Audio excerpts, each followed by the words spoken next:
The grand reception hall of the Kethrani flagship stretched for nearly half a mile, and Commander Daniel Hayes had never seen anything quite so intimidating in all his years of service to the United Earth Fleet. He walked slowly behind Captain Nathan Cole, keeping his eyes forward, even as every instinct told him to look around at the towering crystalline pillars and the thousands of alien figures standing in perfect silence on either side of the central pathway. And he could feel Lieutenant Megan Porter walking just behind him, her breath steady but her footsteps slightly faster than usual, which told him she was just as nervous as he was. The Kethrani were tall beings with 4 arms and 4 eyes arranged in a diamond pattern on their elongated faces, and their skin shifted colors depending on their emotional state. Though right now every single one of them displayed the same shade of deep purple that Daniel had learned meant formal neutrality, and not a single one of them moved even the slightest bit as the human delegation passed by. At the far end of the hall, elevated on a platform of what looked like frozen starlight, sat Princess Valthara of the Kethrani Empire. And she was perhaps the most beautiful and terrifying creature Daniel had ever seen, with her royal robes cascading around her like liquid silver and her 4 eyes fixed on some point in the distance above the humans' heads. Captain Cole stopped at the designated spot, exactly 20 paces from the platform, and the human delegation stopped with him, and then there was silence. A silence so complete that Daniel could hear his own heartbeat thundering in his ears. He had studied Kethrani protocol for weeks before this mission, and he knew what was supposed to happen next, which was absolutely nothing until the princess chose to acknowledge them.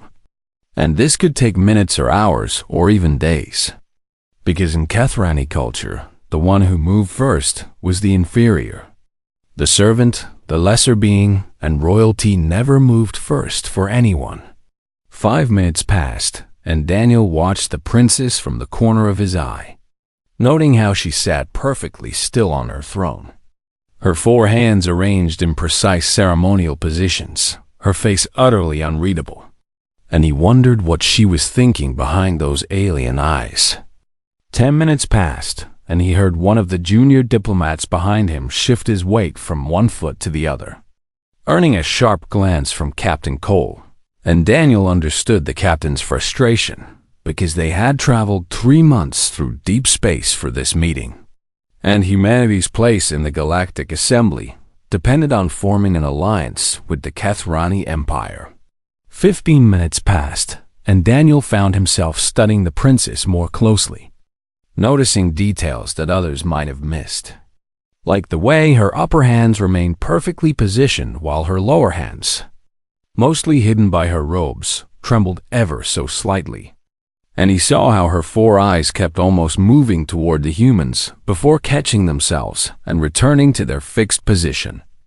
20 minutes passed, and Daniel suddenly understood something that changed everything.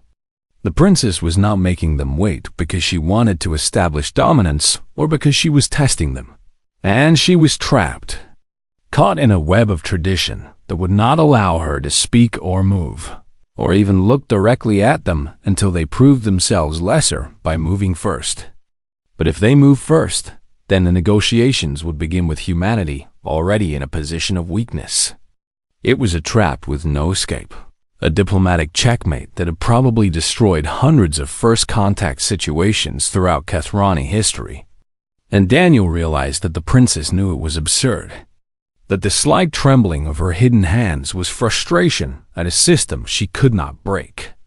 He thought about everything he had learned about Kethrani culture, about how their rigid caste system had created an empire of billions who lived in silent obedience, about how their colonies were reportedly growing restless under traditions that had not changed in 10,000 years.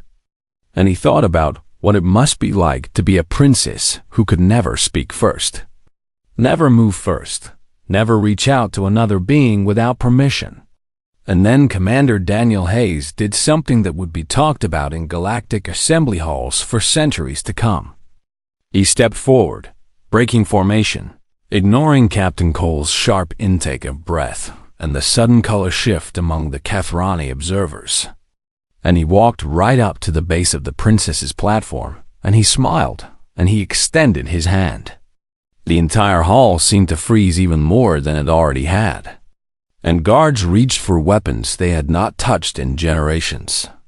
And High Overseer Zalkith, the princess's ancient guardian, made a sound of pure horror from his position beside the throne. "My name is Daniel Hayes," he said in a clear voice that carried throughout the silent hall. "And where I come from, we show respect by offering our hand, because it proves we carry no weapon, and it shows that we see the other person as an equal. And I would be honored to shake your hand, Princess Velthara." The princess stared at him, her 4 eyes finally moving to look directly at his face. And Daniel saw something flicker in those alien features. Something that might have been shock, or might have been hope, or might have been both. "Seize him," Zalkith commanded, his voice like grinding stone. "For he has insulted the crown with his savage customs and his—" "No," the princess said. And her voice was soft, but it cut through the hall like a blade of ice. And everyone froze again, because the princess had spoken without being addressed, which was almost as shocking as what the human had done. She rose from her throne, her silver robes pooling around her feet, and she descended the steps of her platform one by one, her 4 eyes never leaving Daniel's face. And when she reached him, she stood nearly a full head taller than him, looking down at his extended hand like it was the strangest and most wonderful thing she had ever seen. "You move first," she said quietly, almost to herself. "Not because you are weak, but because you are brave. Is that what you are telling me?" "Yes," Daniel replied, his hand still extended. "That is exactly what I am telling you." And then Princess Velthara of the Kathrani Empire, third heir to the throne of a civilization 10,000 years old, did something that no royal had done in living memory, something that would shake the foundations of her entire culture. She reached out with one of her 4 hands, and she took his hand in hers, and she shook it. The hall erupted in chaos, but Daniel barely noticed because he was looking into the princess's 4 eyes and seeing something there that he recognized. Something that crossed all barriers of species and culture and biology. And it was gratitude, pure and overwhelming gratitude. The gratitude of someone who had been waiting their whole life for permission to move. The hours after the handshake were chaos, and Commander Daniel Hayes found himself confined to the human delegation's quarters aboard the Kathrani flagship, while Captain Cole tried desperately to prevent an interstellar incident. "Do you have any idea what you have done?" Cole demanded, pacing back and forth across the small room while Megan Porter stood by the door trying not to look amused. "Because I have spent the last 3 hours apologizing to High Overseer Zalkith, who was convinced that you deliberately insulted the princess in order to sabotage the alliance." "I did not insult her," Daniel replied calmly, "and you saw what happened just as clearly as I did, Captain, because she shook my hand and she smiled. And I do not think the Kathrani smile very often." Cole stopped pacing and rubbed his temples with both hands, looking suddenly very tired. And Daniel felt a small pang of guilt because the captain was a good man who had worked hard to make this mission a success. And Daniel had possibly just destroyed everything. "The Kathrani High Council is meeting right now," Cole said quietly, "and they are deciding whether to continue negotiations or to send us home in disgrace. And if they choose the second option, then humanity loses its best chance and a powerful ally in the Galactic Assembly. So I hope your handshake was worth it, Commander." Before Daniel could respond, there was a chime at the door, and Megan checked the security screen and her eyes went wide. "Captain," she said in a strange voice, "the princess is here, and she is asking to speak with Commander Hayes privately." Cole stared at her for a long moment, then looked at Daniel, then looked back at Megan, and finally he threw his hands up in the air. "Fine," he said, "because clearly nothing about this mission is going to be normal. So why should I expect anything different now? But Daniel, I swear if you cause another diplomatic incident, I will personally put you on the first shuttle back to Earth. He left the room with Megan, and a moment later, Princess Valthara entered. And Daniel noticed immediately that she had removed some of her ceremonial jewelry and that her silver robes were simpler than before. And she looked almost nervous as the door closed behind her. Your captain is angry with you, she said, and it was not a question.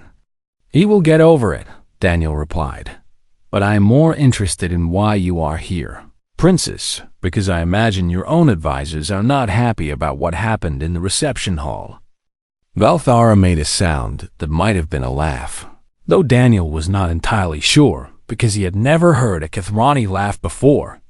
High Overseer Zolkith is preparing a formal complaint against you that is already 17 pages long, she said. And my father the Emperor has sent 3 angry messages demanding to know if I have lost my mind. And the entire ship is talking about nothing except the human who dared to move first. She paused and looked at him with all 4 of her eyes, and Daniel felt a strange sensation, like he was being seen truly for the first time.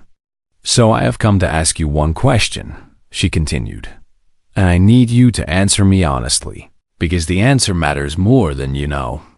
Ask me anything, Daniel said. Why did you move first? Daniel considered the question carefully before answering, because he understood that this was not idle curiosity, and that his answer might shape the future of 2 civilizations. I moved first because I saw that you were trapped, he said slowly. And I recognized the look in your eyes because I have seen it before in my own mirror. And I knew that someone needed to break the rules before anyone could be free. Valthara was silent for a long moment, and Daniel watched the colors shift across her skin in patterns he could not interpret. In my culture, she said finally, the one who moves first has always been the weaker one, the servant, the one who must bow and scrape and beg for attention from their betters. And I have been taught since birth that a princess never moves first, because to do so would be to admit that she is less than those around her. She took a step closer to him, and Daniel could see now that her lower hands were trembling again, just as they had in the reception hall. But when you extended your hand to me, she continued, you did not look weak, and you did not look like a servant, and you did not look like you were begging for anything. And I suddenly realized that everything I have been taught might be wrong. It is wrong, Daniel said gently, because true strength is not about making others move first. And true power is not about forcing people to wait for your permission. And the strongest person in any room is often the one who is brave enough to take the first step. Valthara nodded slowly, and then she did something unexpected, which was to sit down on one of the human chairs without waiting for permission, without ceremony, without any of the elaborate rituals that Daniel had learned were required whenever Kathrani royalty took a seat. My empire is dying, she said quietly, and no one will admit it because admitting problems is the same as moving first, which means no one is willing to do it. And so we all stand frozen while everything falls apart around us. What do you mean? Daniel asked, sitting down across from her. The outer colonies are rebelling, she explained, because they are tired of traditions that make no sense. And they are tired of waiting for permission to speak, and permission to move, and permission to live their lives. And I cannot blame them because I am tired of it too. She looked at him with something like desperation in her 4 eyes. The truth is that I have felt like a prisoner my entire life, she said. And I have wanted to scream and break things and run away from all of it. But I never had the courage because I was taught that moving first is weakness. And then you walked into my reception hall and you extended your hand like it was the most natural thing in the world. And suddenly I thought that maybe there is another way. There is always another way, Daniel said, and sometimes all it takes is one person brave enough to find it. A sudden alarm began blaring throughout the ship, And Valthara's skin shifted to a shade of urgent orange that Daniel had never seen before, and she rose quickly from her chair.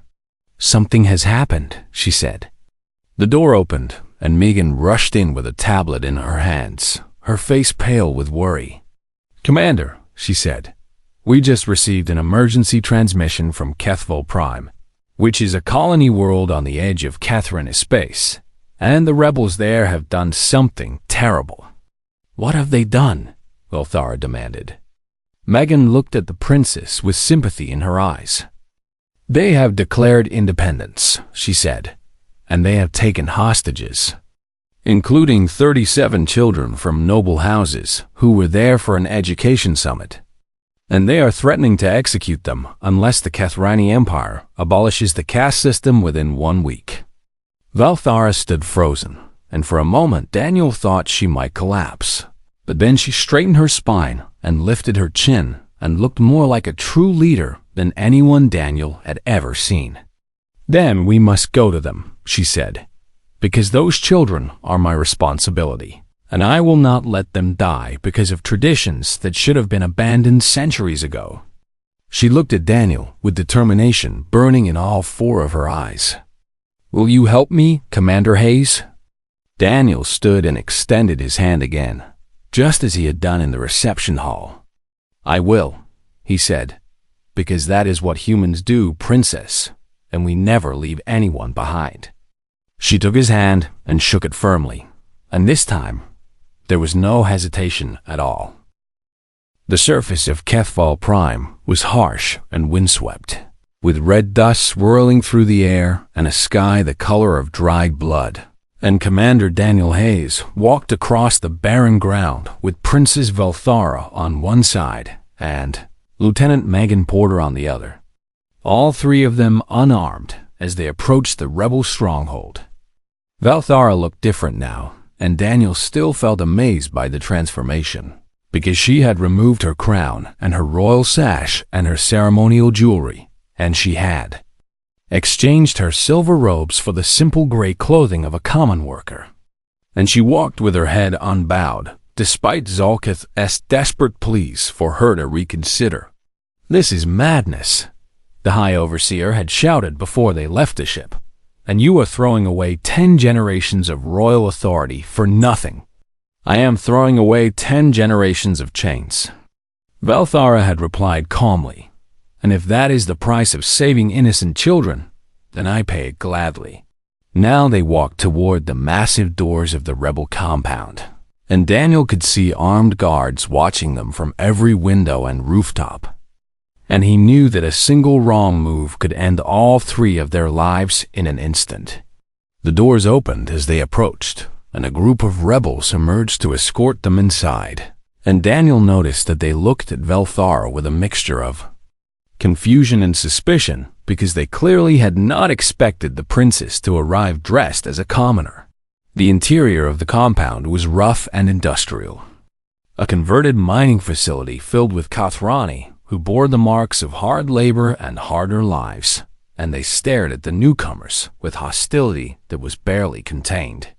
At the center of the main hall stood Talver, the rebel leader, and he was even more imposing in person than he had been on the view screen, with scars covering half his face and eyes that had seen too much suffering to ever fully trust again. "So," he said as they approached, "the princess comes to negotiate, but what is this costume you wear? And do you think dressing like us will make us forget the centuries of oppression your family has inflicted upon our people?"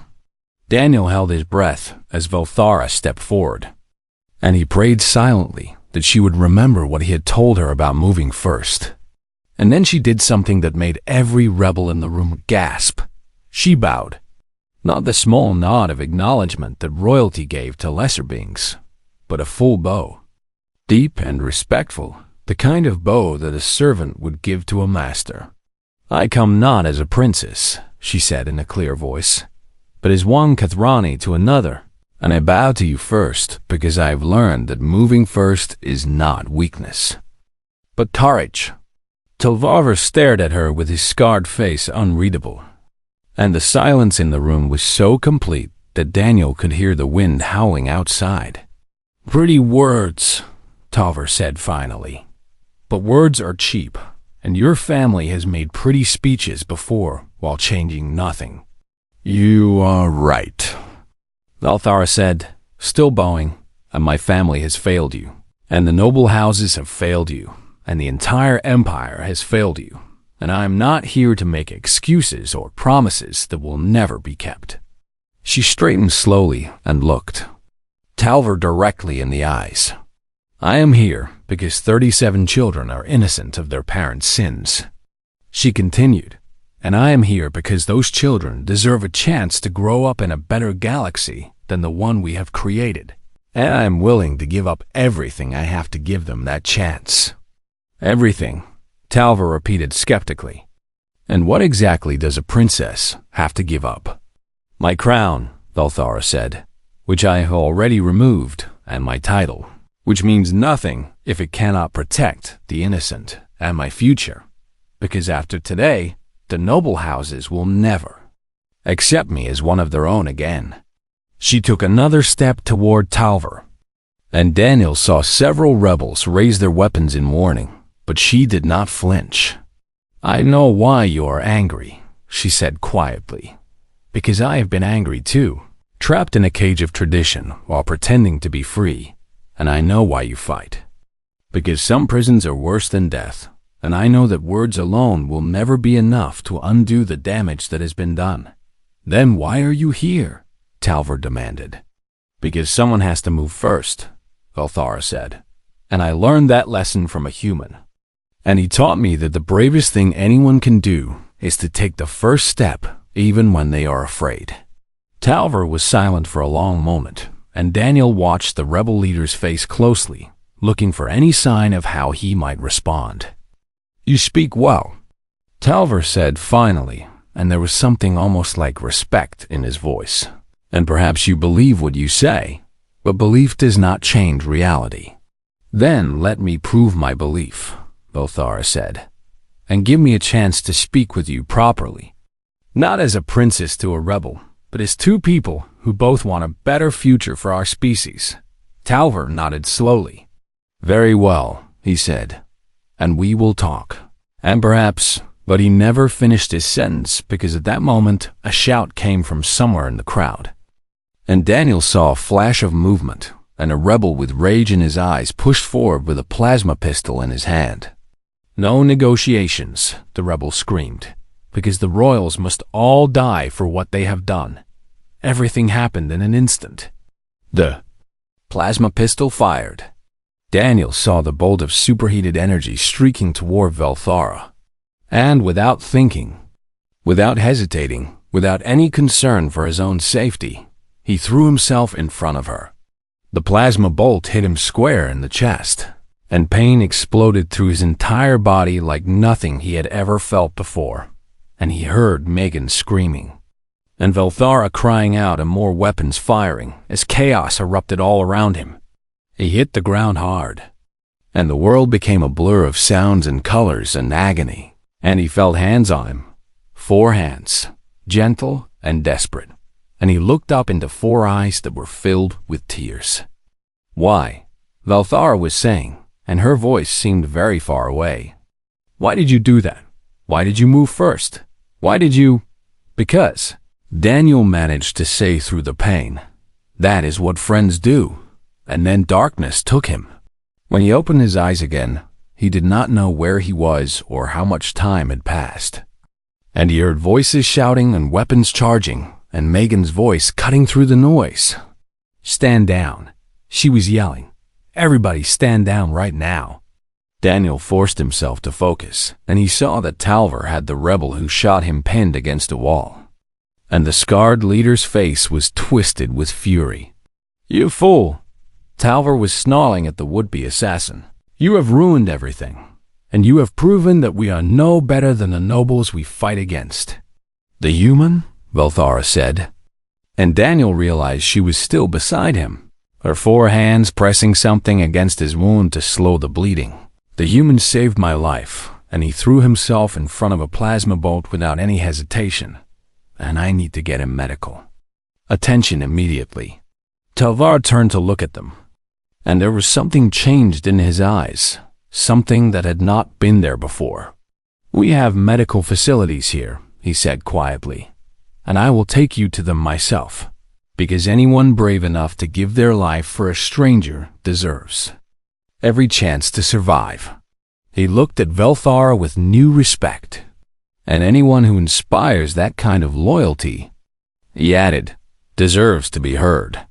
Daniel smiled weakly despite the pain. Moving first had worked again. The USS Starward cut through the darkness of space at maximum speed, racing toward Kethval Prime, while tensions aboard the ship grew higher with every passing hour. And Commander Daniel Hayes stood on the observation deck, watching the stars streak by as the vessel pushed its engines to the limit. Princess Velthara had insisted on coming aboard the human ship rather than traveling on a Kethrani vessel, which had caused High Overseer Zalkith to nearly suffer a breakdown.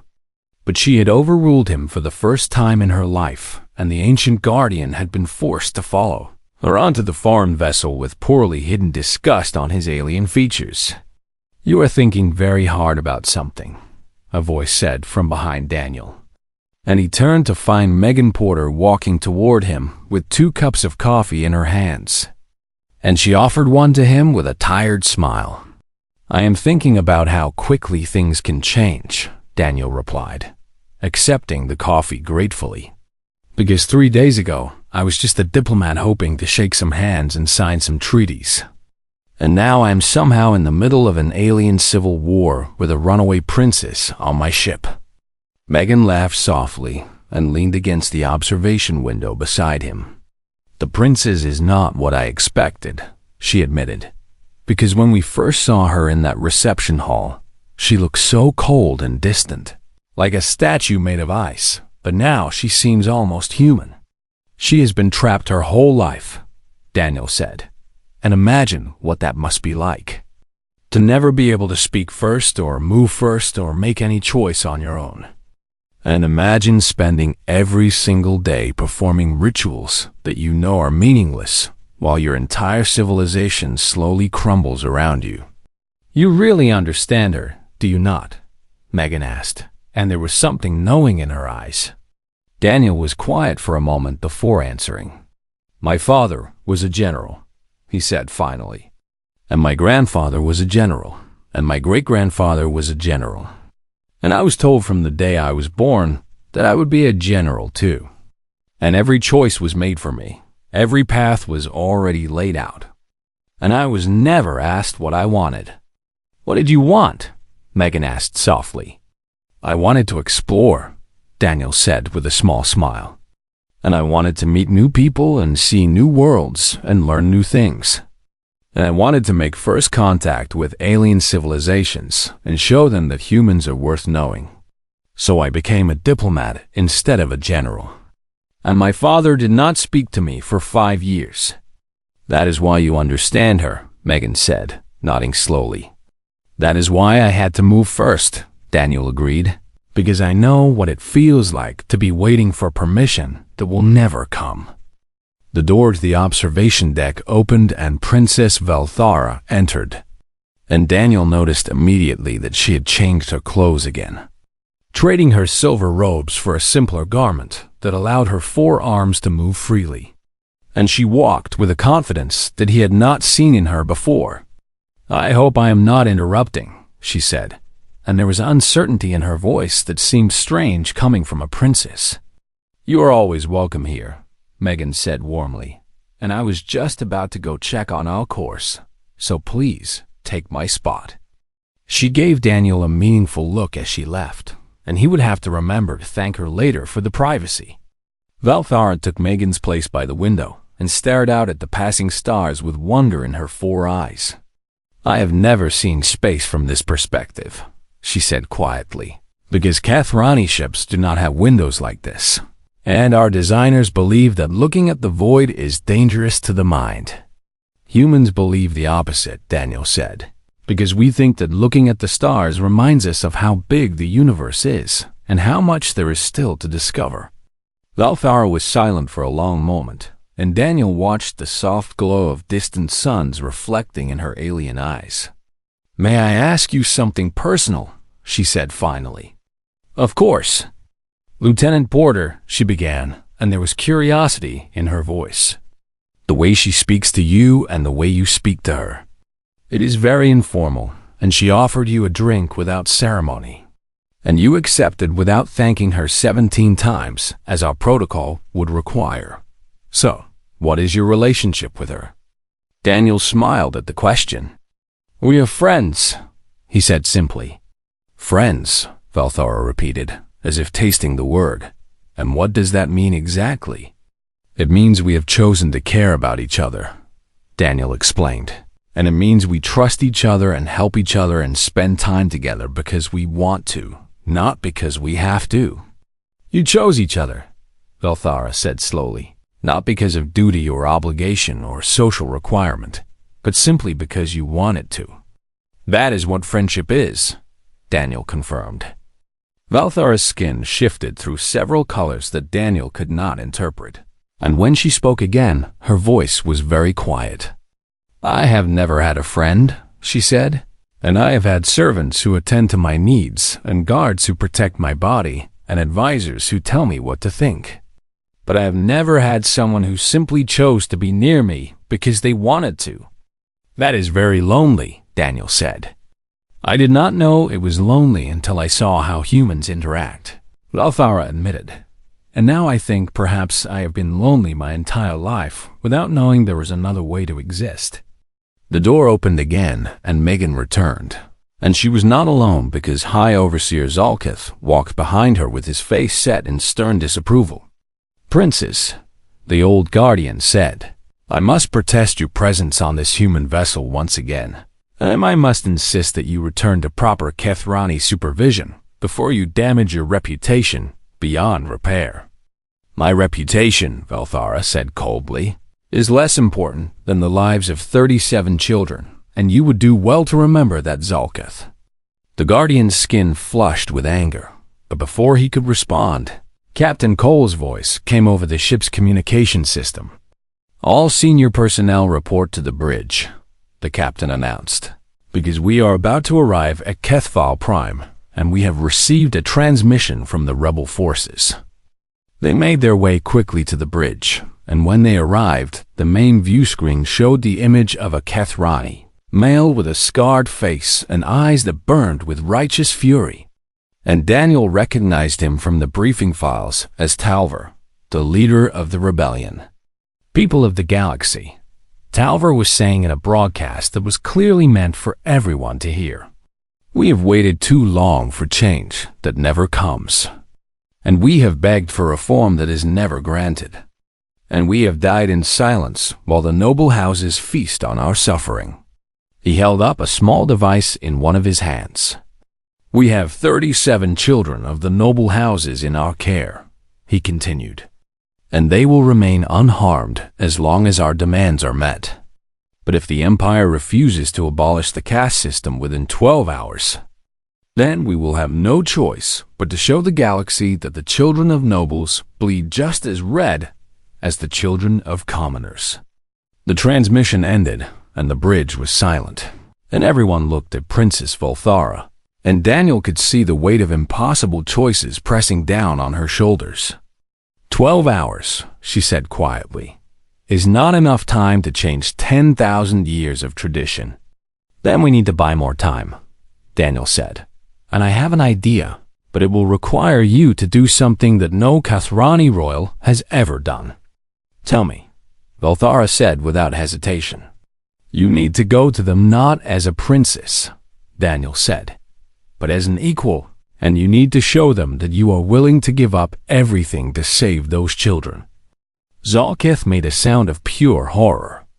"That is impossible," he declared, "because a princess who abandons her rank is no longer a princess at all."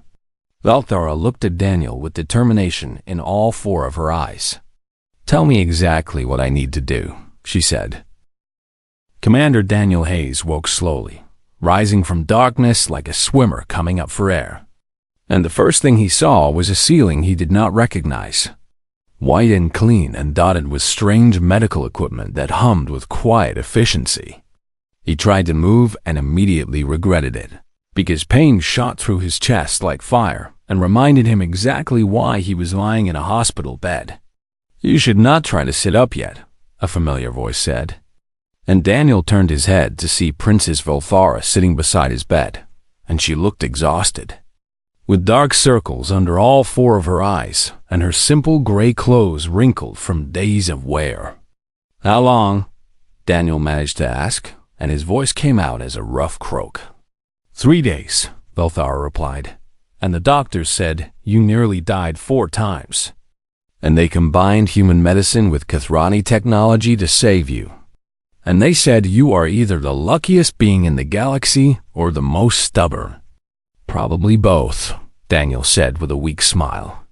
Velthara did not smile back, and Daniel noticed that her 4 hands were trembling again, just as they had in the reception hall so long ago. "You almost died for me," she said quietly. "And I do not understand why you did that. Because I am nothing to you, just a stranger from an alien civilization. And you threw yourself in front of a weapon that would have killed you." "I did not even think about it," Daniel admitted. "And that is the honest truth. Because I saw the weapon, and I saw you, and my body moved on its own." "But why?" Daniel considered the question carefully, because he knew that his answer mattered. "Because that is who I am," he said finally. "And that is who humans are. And we protect the people who matter to us, even when it means risking everything." "The people who matter to you," Velthara repeated, and there was wonder in her voice. "And do I matter to you, Commander Hayes?" "Call me Daniel," he said. "And yes, you matter to me. And you became my friend the moment you shook my hand in that reception hall." Velthara was silent for a long moment, and then she did something that surprised him, which was to reach out with one of her 4 hands and take his hand gently in hers. "Then you are my friend too," she said softly. "The first friend I've ever had." The door opened and Megan Porter rushed in with a huge smile on her face. "You are awake," she exclaimed, "and I have been so worried about you. And the captain is going to be so relieved, and there is so much news to tell you." "What happened?" Daniel asked. "And what about the hostages? And what about Talver? And what about—" "Everything worked out," Megan said, still smiling, "and the hostages were released yesterday. All 37 children safe and unharmed. And Talver agreed to peaceful negotiations. And the rebel who shot you has been arrested by his own people." She sat down on the other side of his bed. "But the biggest news," she continued, "is that word of what happened has spread across the entire galaxy. And everyone is talking about the human who took a plasma bolt for an alien princess. And everyone is talking about the princess who gave up her crown to save innocent lives." Velthara's skin shifted to a color Daniel had never seen before, something that looked almost like embarrassment. "My father, the Emperor, was furious at first," she admitted. "But then he received messages from every corner of the Empire.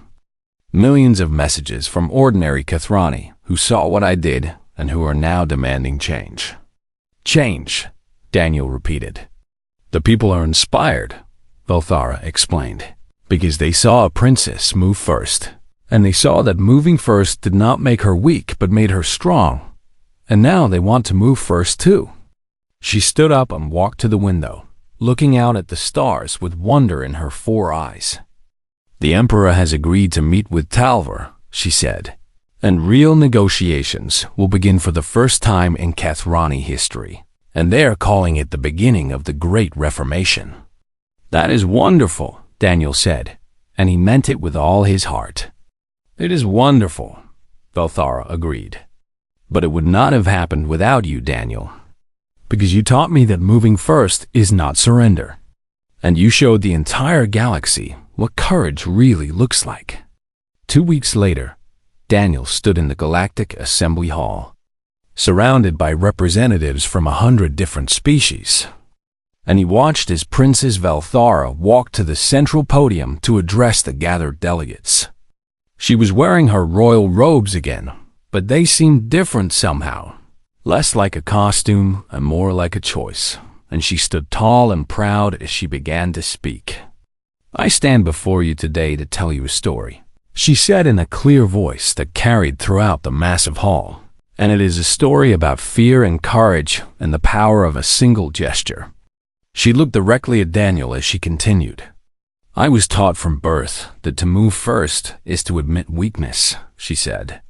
"And I was taught that power means making others wait for your permission.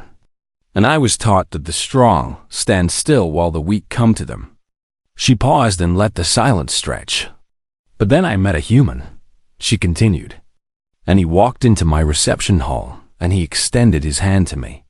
And in that moment, he broke every rule of my culture. And he showed me something I had never understood before." Her 4 eyes never left Daniel's face. "He showed me that moving first is not weakness," she said. "And he showed me that reaching out to a stranger is the bravest thing anyone can do. And he showed me that sometimes the most powerful gesture in the galaxy is simply offering your hand in friendship." The assembly hall was completely silent, and Daniel felt tears forming in his eyes. "The Kethrani Empire is changing," Balthar announced. "And we are beginning the long process of reforming our caste system.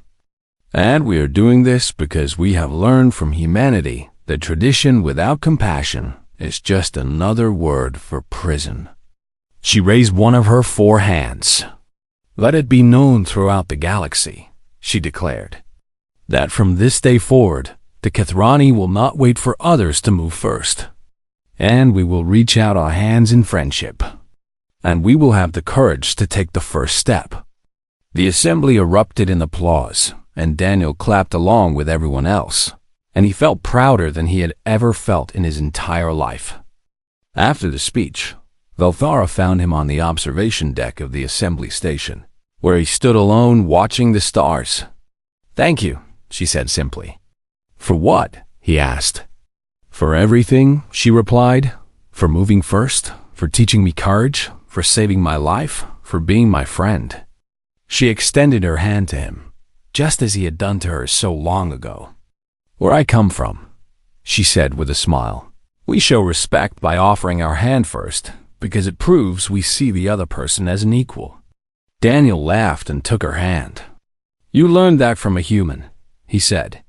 "I learned that from a friend," she replied. And as they stood together watching the stars, Daniel knew that the galaxy had changed forever, all because one human had been brave enough to make the first move.